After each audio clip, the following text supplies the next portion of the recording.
ಅವನ್ನ ಹಾರೈಸೋಕ್ಕೆ ವಿಶ್ ಮಾಡೋಕ್ಕೆ ಅಂತ ಬಂದಿರ್ತಕ್ಕಂಥದ್ದು.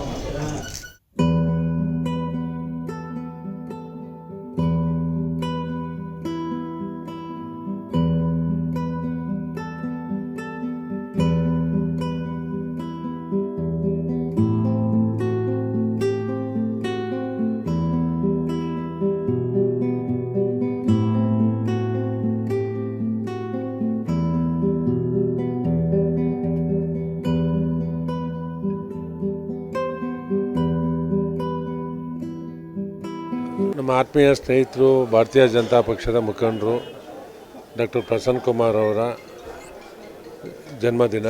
ಅವ್ರಿಗೆ ಭಗವಂತ ಆರೋಗ್ಯ ಆಯಸ್ಸು ಕೊಟ್ಟು ಒಳ್ಳೇದು ಮಾಡಲಿ ಅಂತ ಅಂದ್ಬಿಟ್ಟು ಆ ಭಗವಂತನಲ್ಲಿ ಪ್ರಾರ್ಥನೆ ಮಾಡ್ತೇನೆ.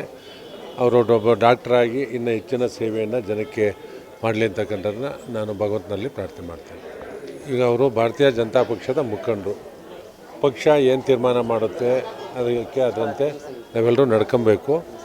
ಅವರು ವೈದ್ಯಕೀಯ ರಂಗದಲ್ಲಿ ಒಂದು ಒಳ್ಳೆಯ ಹೆಸರು ಮಾಡಿರ್ತಕ್ಕಂಥವ್ರು.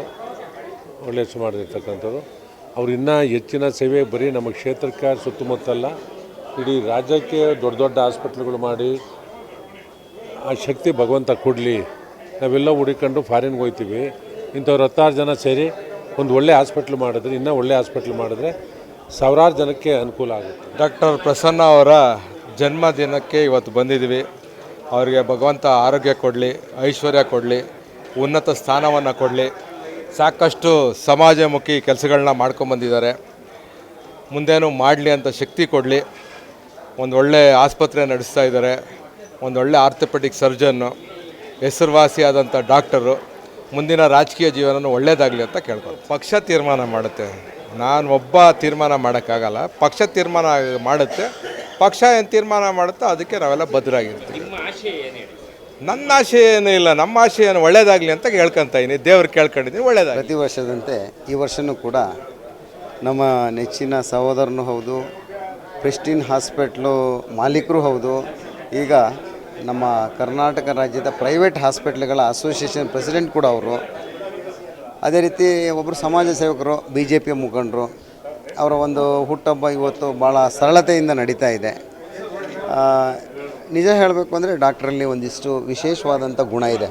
ಈಗಷ್ಟೇ ನಮ್ಮ ನೆಚ್ಚಿನ ಶಾಸಕರು, ಮಾಜಿ ಸಚಿವರಾದ ಗೋಪಾಲಣ್ಣವರು ಬಂದು ಶುಭ ಹಾರೈಸಿದ್ದಾರೆ. ಅದೇ ರೀತಿ ನಮ್ಮೆಲ್ಲ ಲೀಡರ್ಗಳು ಕೂಡ ಇವತ್ತು ಬಂದು ಶುಭ ಹಾರೈಸಿದ್ದಾರೆ.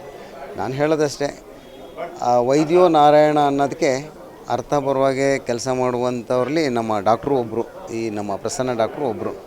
ಇವರಿಂದ ಮತ್ತಷ್ಟು ನಿರೀಕ್ಷೆಗಳನ್ನ ನಾವುಗಳು ಪಡ್ತೀವಿ. ಸಮಾಜದಲ್ಲಿ, ಸೊಸೈಟಿಯಲ್ಲಿ ಸಾರ್ವಜನಿಕ ಬಂಧುಗಳು ಇಷ್ಟಪಡ್ತಾರೆ, ಅವ್ರ ಅಪೇಕ್ಷೆನೂ ಪಡ್ತಾರೆ. ಯಾಕಂದರೆ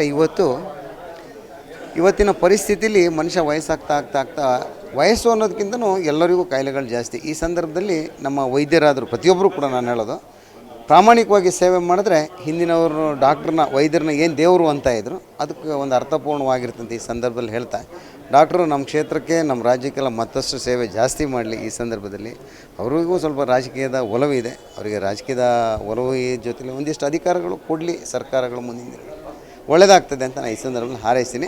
ಡಾಕ್ಟ್ರಿಗೆ ಈ ಸಂದರ್ಭದಲ್ಲಿ ಅವರು 100 ವರ್ಷ ನಗ್ನಗ್ತಾ ಬಾಳಲಿ, ಅವರು ಅವ್ರ ಕುಟುಂಬ ಹೆಚ್ಚಿನ ಶಕ್ತಿ ಆ ತಾಯಿ ಚಾಮುಂಡೇಶ್ವರಿ ಕರುಣಿಸಲಿ ಅಂತ ಈ ಸಂದರ್ಭದಲ್ಲಿ ಹಾರೈಸ್ತೀನಿ. ನಾವೆಲ್ಲ ಕ್ಷೇತ್ರದ ಮುಖಂಡರುಗಳು, ನಮ್ಮಂಥ ಮುಖಂಡರುಗಳು ಭಾಳಷ್ಟು ಜನ ಇದ್ದಾರೆ. ಯಾರಾದರೆ ಒಬ್ಬ ನನಗೆ ಹುಷಾರಿಲ್ಲ, ಮತ್ತೊಂದಿಲ್ಲ ಅಂದಾಗ ನಾವು ಡಾಕ್ಟ್ರುಗಳಿಗೆ ತುಂಬ ರೆಫರ್ ಮಾಡಿದ್ದೀವಿ. ಡಾಕ್ಟ್ರು ಭಾಳಷ್ಟು ಅದನ್ನ ಒಂದು ಕಮ್ಮಿ ರಿಯಾಯಿತಿಲಿ ತಗೊಂಡಿದ್ದ ಕೇಸ್ಗಳು ಭಾಳಷ್ಟು ಇದ್ದಾವೆ. ಇವತ್ತು ನಮ್ಮ ನೆಚ್ಚಿನ ಪ್ರಧಾನಮಂತ್ರಿ ನರೇಂದ್ರ ಮೋದಿಜಿಯವರು ಕೂಡ ಮೆಡಿಸಿನ್ ವಿಷಯ ಇರ್ಬೋದು ಅಥವಾ ಒಂದು ಆರೋಗ್ಯ ಕ್ಷೇತ್ರದಲ್ಲಿ ಭಾಳಷ್ಟು ಜನರಿಗೆ ಅಗ್ಗದ ಮಟ್ಟದಲ್ಲಿ ಸೇವೆಗಳನ್ನ ಕೊಡ್ತಾ ಇದ್ದಾರೆ. ಅದಕ್ಕೆ ನಮ್ಮ ಇಂಥ ಡಾಕ್ಟ್ರುಗಳನ್ನು ಉಪಯೋಗಿಸ್ಕೊಂಡು ಜನರಿಗೆ ಮತ್ತಷ್ಟು ಒಳ್ಳೆಯ ಒಂದು ಕೆಲಸ ಮಾಡಲಿಕ್ಕೆ ಅವಕಾಶಗಳು ಸಿಗಲಿ ಅಂತ ನಾನು ಭಾಳಷ್ಟು ನಾಯಕರುಗಳು ಒಂದು ಕ್ಷೇತ್ರದಲ್ಲಿ ಬೆಳೆದಿರ್ತಾರೆ. ನಮ್ಮ ಭಾರತದಂಥ ದೇಶದಲ್ಲಿ ಈ ಒಂದು ಜನಪ್ರತಿನಿಧಿಗಳಿಗೆ ಅಧಿಕಾರ ಜಾಸ್ತಿ ಪ್ರಜಾಪ್ರಭುತ್ವದಲ್ಲಿ. ಅದರಿಂದ ಈ ಕೆಲಸ ಮಾಡುವಾಗ ಸೇವಾ ಮನೋಭಾವ ಯಾರಿಗೆ ಬರ್ತದೆ, ಆ ಸೇವಾ ಮನೋಭಾವ ಬರುವಂಥವ್ರಿಗೆ ರಾಜಕೀಯದಲ್ಲಿ ಅಧಿಕಾರ ಸಿಕ್ಕಿದ್ರೆ ಅವರು ನಿಜವಾಗ್ಲೂ ಏನು 50% ಕೆಲಸ ಮಾಡೋರು 100% ಕೆಲಸ ಮಾಡ್ತಾರೆ.